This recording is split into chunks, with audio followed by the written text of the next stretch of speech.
वज़ीर आज़म साहब की जानिब से ये कहना कि हुकूमत को इस वक्त मज़ीद वक्त दरकार है और 8 माह में मसाइल का हल नहीं हो सकता। महंगाई ख़त्म करने के नाम पे बनने वाली ये हुकूमत क्या हिकमत अमली का फुक़दान है या सिस्टम में ख़राबी है? मसला कहाँ पे?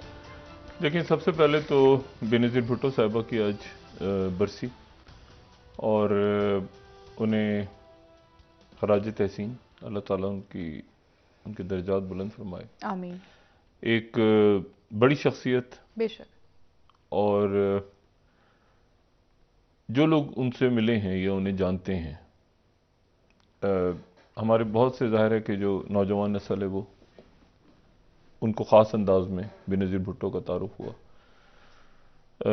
लेकिन जिन लोगों ने बेनज़ीर भुट्टो को देखा या उनसे मिले या उनको जिस तरह से बेनज़ीर भुट्टो साहिबा का मीडिया में जो उनका तासुर बना, वो उससे बिल्कुल कतन मुख्तलिफ शख्सियत थी। और मतलब उनकी शहादत से चंद रोज़ पहले तक वो जब पाकिस्तान नहीं आई थी, वो पाकिस्तान वो आई तो उस जहाज़ में मैं साथ था उनके, और काफ़ी अर्सा बीबी के साथ गुजारा। लेकिन मैं आपको ये बताऊं कि एक दफ़ा उनसे बात आने से पहले हो रही थी, तो मैंने कहा जी बहुत से लोग जो हैं वो मतलब मैं चाहता हूँ कि आप मीडिया से बात करें, बहुत सारे लोग। तो बीबी चंद ज़ाहिर है कि मीडिया के जो संजीदा एक तबका था उसके साथ तो उनका एक बहुत ज़्यादा उनका एक राब्ता था, लेकिन वो कहती हैं कि कोई फ़र्क नहीं पड़ेगा, मेरे बारे में जो मीडिया ने कहना है वो कहता रहेगा। तो उनकी बहुत ज़्यादा कैरेक्टर असैसिनेशन उनकी होती रही तमाम पॉलिटिकल कैरियर में। और मुझे याद है मतलब उनका दुबई में एक बड़ी पसंदीदा जगह थी, यकीन शहरी रहमान साहबा जानती हैं और नाहिद खान साहबा भी जानती हैं। तो वो अपनी सहेलियों के साथ, यानी जब सहेलियाँ उनकी उनकी फ्रेंड्स थीं दुबई में, तो वहाँ पे एक बड़ा अच्छा कॉफ़ी शॉप था, उसका नाम था शेक्सपियर। अच्छा। शेक्सपियर उसका नाम था, शेक्सपियर। वहाँ ज़्यादा कोई ये एमिरेट्स हिल्स के इलाके में, जहाँ बीबी बाद में शिफ्ट हो गई थी, तो वहाँ पर जो है वो अमूमन ये होता था कि बीबी जो उनकी जो फ्रेंड्स थी, जो पॉलिटिक्स से हट के जिनसे बात करनी हो या वो ब्रेक बीच में दिन में लेती थी, तो वहाँ पर वो बीबी चली जाती थी। शहरी रहमान साहबा से भी एक आध दफ़ा मेरे ख्याल से वहाँ पे शेक्सपियर में, और नाहिद खान साहबा और बाकी जो उनकी वहाँ पर जो और बाकी वो पॉलिटिकल मीटिंग्स वगैरह जो है वो अमूमन अपने घर पे ही रिहायशी पे करते। और ज़बरदस्त उनका पढ़ने लिखने का उनका ज़बरदस्त किस्म का उनका रुझान था, और वो किताबें पढ़ती रहती थीं, और फॉरेन अफेयर्स के ऊपर उनकी गहरी नज़र, डोमेस्टिक पॉलिटिक्स पे उनकी गहरी नज़र। तो वो उनकी कमी नहीं पूरी हो सकती। कभी कभी मुझे ऐसा लगता है कि वो एक हिजान जो शुरू हुआ पाकिस्तान में, जो शुरू होता है कहीं 2007 के शुरू से, यानी उस वक्त से स्टार्ट होता है जब मुशर्रफ साहब का डायलॉग ख़राब हो जाता है सेक्रेटरी डिफेंस से, डोनाल्ड रमसेड से। यहाँ पे वो आते हैं, काबुल जाते हैं, वहाँ ब्लास्ट होता है। उसके बाद एक पाकिस्तान एक मुसलसल एक ऐसी उसमें फ़ज़ा आती है जिसमें अदलिया बहाली शुरू होती है। फिर उसके बाद और बहुत कुछ हो रहा है दरमियान में। बेनज़ीर भुट्टो साहिबा की वापसी होती है, स्टेट डिपार्टमेंट और जो डिफेंस डिपार्टमेंट है डीओडी आपस में उनका क्लैश होता है, और उसमें मतलब अमेरिकन इस्टेब्लिशमेंट डिवाइड हो जाती है इस पे कि पाकिस्तान में डेमोक्रेसी आनी चाहिए, बेनज़ीर भुट्टो साहबा को वापस जाना है, नहीं जाना। और स्टेट डिपार्टमेंट एक बात कर रहा है, डिफेंस डिपार्टमेंट एक बात कर रहा है, यूएस इस्टेब्लिशमेंट में क्लैश हो रहा है। और बेनज़ीर भुट्टो साहबा जो हैं उनको मतलब उनको ये था कि मैं कैसे अपने कारकुनों में ना, उनको मना भी किया जा रहा है वापस ना जाएं, वापस ना जाएं। अच्छा, प्रॉपर जो है वो थ्रेट्स हैं, प्रॉपर उनको बाहर के मुल्क भी बता रहे हैं जहाँ पे वो मुकीम थी, लेकिन वो कह रही हैं कि नहीं मैंने तो ऐलान कर दिया। और वो मतलब आई, और वापस आने के बाद जो है वो चंद रोज़ के बाद वो शहीद हो गई। तो उनकी कमी, तो वो जो लगता है वो जो एक मूव तब से चली वो आज तक है, वो आज तक वो इस्तेहकाम मुल्क में होता है ना। यानी 90 की दिहाई में आप देखें तो गवर्नमेंट बन रही है, नवाज शरीफ आ रहे हैं, बेनज़ीर भुट्टो साहब, लेकिन मुल्क में एक इस्तेहकाम है। मतलब मुल्क अपनी जगह जो है ना वो सियासी तौर पे है, मईशत जैसे तैसे का आप देखें ना। मतलब ये इवन यानी एक मुसलसल आपको लगता है कि जैसे एक फेज चल रहा है जो जिसमें लोग बाहर से आते हैं, फिर चले जाते हैं, फिर इन्वेस्टमेंट्स होती हैं, फिर वापस हो जाते हैं, फिर, और वो कहीं इस्तेकाम नहीं आ पा रहा। अब आज जो आपने बात की शहबाज शरीफ साहब की, तो शहबाज शरीफ साहब ने, अब कल भी बात हमने की, शहबाज शरीफ साहब ने आज जो हम यहाँ पे जंग की, अगर हमारे पास स्लाइड तैयार है, तो उन्होंने, शहबाज शरीफ साहब ने कहा कि मुझे मैं तो हलफ उठाया जब मैंने, तो मईशत इतनी तबाह थी, मैं लाइल्म था। ठीक है, हलफ उठाया तो पता चला कि दिवालिया होने जा रहे हैं। मतलब ये एक अजीब व गरीब किस्म का बयान है, इस पे जितना गौर करें तो उतना ही कम है। वो कहते हैं कि मुझे पता ही नहीं था, यानी ये चल रहा है दिसंबर, ये 8 महीने के बाद वो बयान दे रहे हैं। और इस वो उससे पहले जो है वो चंद रोज पहले तक, चंद हफ्ते पहले तक वही कह रहे थे कि जी डॉक्टर साहब आ गए हैं।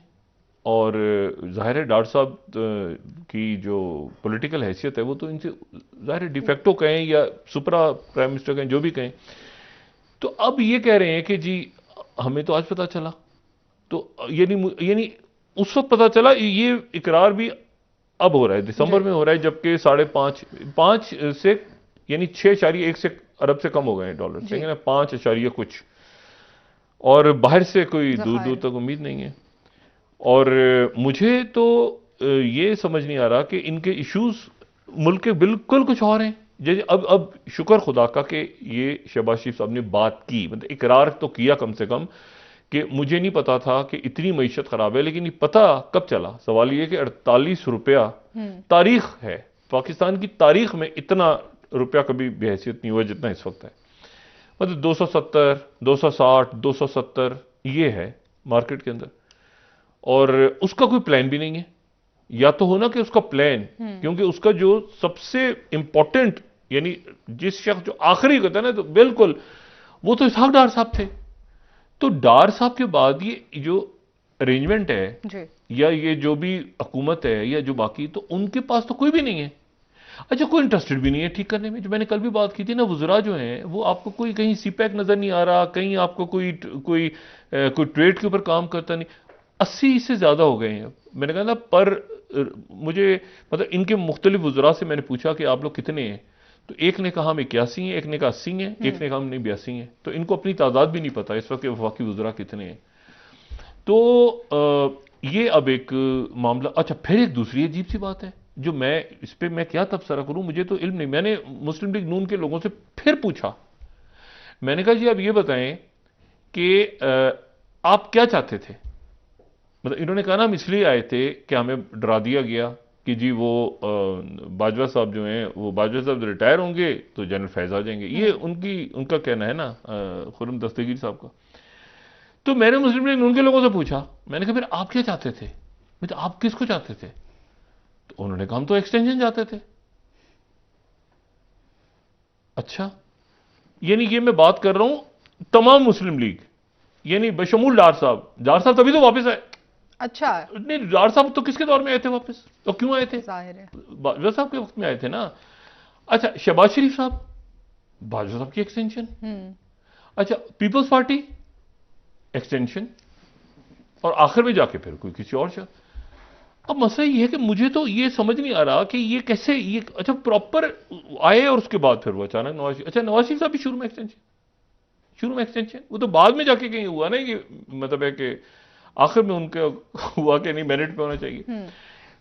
तो एक वो रौला है कि अभी तक वो बात कैसे करें, तो क्या बताएं कि जी मतलब अजीब सी एक सिचुएशन, बड़ी अजीब। अच्छा, उधर जो पाकिस्तान में पहली दफा ऐसा हुआ है ना कि मेरिट के ऊपर तकरीरी हुई है, तो ये सब परेशान है कि कैसे क्या बात करें, क्योंकि मेरिट पे हो गया तो मेरिट पे हुआ, तो उसमें तो किसी ने किसी के ऊपर कोई बात, उन्होंने कहा मेरिट पे हो गया। तो वो एक अजीब सी सूरत हाल है। वहां पर जो कल भी तस्वीर आई, वहां पर वो जनाजे उठाए जा रहे हैं, और वो दहशत गर्दी के ऊपर ये जो टीटीपी के मामला थे, उस वक्त ये अस्करी क़यादत तो नहीं थी। तो जो उस वक्त अस्करी क़यादत थी, जो एस्टेब्लिशमेंट उस वक्त की थी, तो उसने तो इनको ब्रीफिंग्स दी है सबको, उसमें पीटीआई भी थी। अच्छा नहीं, एक मिनट है, नून भी, पीपल्स पार्टी भी, ये सारे एक्सटेंशन, और तहरीक इंसाफ एक्सटेंशन, इमरान खान साहब कह रहे हैं एक्सटेंशन, मतलब वो भी एक्सटेंशन में। हाँ।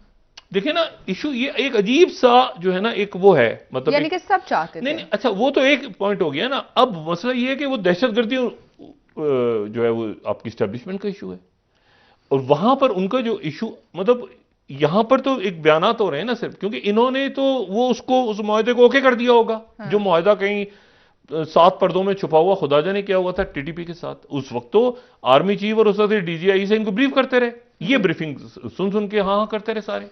इनको दिलचस्पी नहीं थी, इनको ये था सबको हुकूमत, किसी को था हुकूमत रह जाए, किसी को तो हम आ जाए। अब वो जो उधर गले पड़ा हुआ टीटीपी का मामला, तो उस पर या तो कौमी सलामती कमेटी का इजलास हो तो वो कहेंगे जी अच्छा वो पहले जो था वो कुछ और था, तो अब हम यूं करते थे भाई वो उधर। अब देखिए ना, यानी कितनी अजीब सी बात है। कल सऊदी सफारत खाने ने भी कह दिया कि लोग निकले। अच्छा, फिर उसके बाद दूसरा मसला मईशत का है। मईशत का तो मतलब जहन में ही नहीं था क्या कि मईशत में ठीक, मईशत को इशू नहीं है, मईशत को इशू नहीं है, जिसका पता ही नहीं था, और आज अचानक पता चला जब मतलब 5 से कुछ जो है वो ज्यादा आपके जखायर रह गए। तो ये अब सब सारे जो हैं, अच्छा उधर मतलब वो इलेक्शंस भी नहीं हो पा रहे।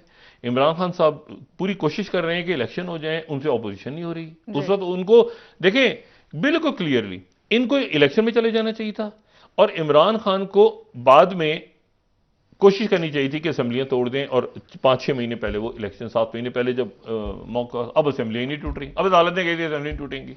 अब अजीब मसला खड़ा हुआ है। तो मसला ये है कि इसमें या तो ये सब बैठें और सारे बैठ के मामलात को हल करें। अब मिसाक मईशत कैसे होगा, तो कैसे होगा, मतलब कौन बैठेगा, कैसे करेगा।